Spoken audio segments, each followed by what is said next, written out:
बिस्मिल्लाहिर्रहमानिर्रहीम। अस्सलाम वालेकुम नाज़रीन। गर्मियों की धूप से झलसी हुई स्किन पर मौजूद सन टैन आप आसानी से रिमूव कर सकते हैं। स्किन को ग्लोइंग आसानी से बना सकते हैं कुदरती तरीके से।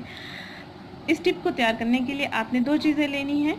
एक आपने टमाटर का जूस लेना है, दूसरा आपने शहद लेना है। इन दोनों अज्जा का मिक्सर तैयार करके अपनी स्किन पर अप्लाई करेंगे। रोज़ाना आप इसका इस्तेमाल करेंगे। अगर आपकी स्किन पर सन टैनिंग है या काले निशानात पड़ गए हैं सूरज की वजह से या हल्के आपके पड़ गए हैं तो आप इसका लाजमी इस्तेमाल करें। इंशाल्लाह इसके इस्तेमाल से आपको काफ़ी अच्छे रिजल्ट्स मिलेंगे। स्किन भी ग्लोइंग हो जाएगी और सन टैन जो हैं वो भी रिमूव हो जाएंगे आसानी के साथ। अगर आपकी स्किन पर ब्लैक हेड्स वाइट हेड्स मौजूद हैं तो उनका भी सफाया हो जाएगा।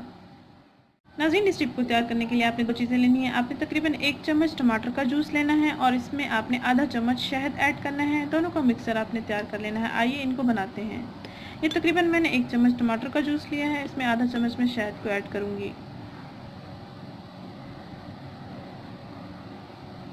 1 चम्मच टमाटर के जूस में आधा चम्मच मैंने शहद ऐड किया है।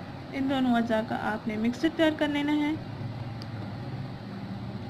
मैं जो भी टिप्स बताती हूँ वो बहुत आसान होती हैं और घर में मौजूद अशिया से तैयार की जाती हैं। आपको बनाने में इतनी कुफत भी नहीं होगी। आप आसानी से चेहरे को ग्लोइंग बना सकते हैं, सन टैन रिमूव कर सकते हैं, स्किन को ग्लोइंग भी बना सकते हैं। ये देखिए नाज़रीन, मिक्सर तैयार हो गया है। अब आप इसको ब्रश की मदद से या हाथों की उंगलियों की मदद से अपनी स्किन पर अप्लाई करेंगे। हल्का हल्का मसाज करते रहेंगे और तकरीबन 10 मिनट तक आपने इसको स्किन पर लगा रहने देना है। गर्दन पर भी आप इसका इस्तेमाल कर सकते हैं और 10 मिनट के बाद आप अपना चेहरा वॉश कर सकते हैं। स्कूल कॉलेज जाने वाली बच्चियों के लिए, ऑफिस में काम करने वाली लड़कियों के लिए, ख़वातीन के लिए जो मेकअप का रोज़ाना इस्तेमाल करती हैं उनके लिए ये बहुत ही ख़ास टिप है। इसका लाजमी इस्तेमाल करें।